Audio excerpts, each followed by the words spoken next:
How to install the FTP client FileZilla on Windows. Go to the official website of FileZilla. From the Download section of the website, download the FileZilla FTP client installer file for your Windows operating system. For instance, if it is Windows 64-bit by 86, click on this setup file. Click the Save File button.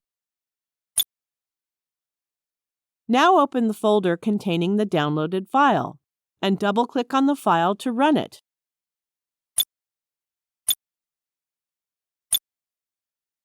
Click the I agree button and then click the Next button.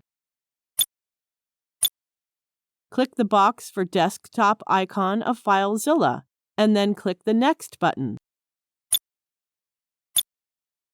Choose the destination folder and then click the Next button. Now click the Install button. Then click the Finish button.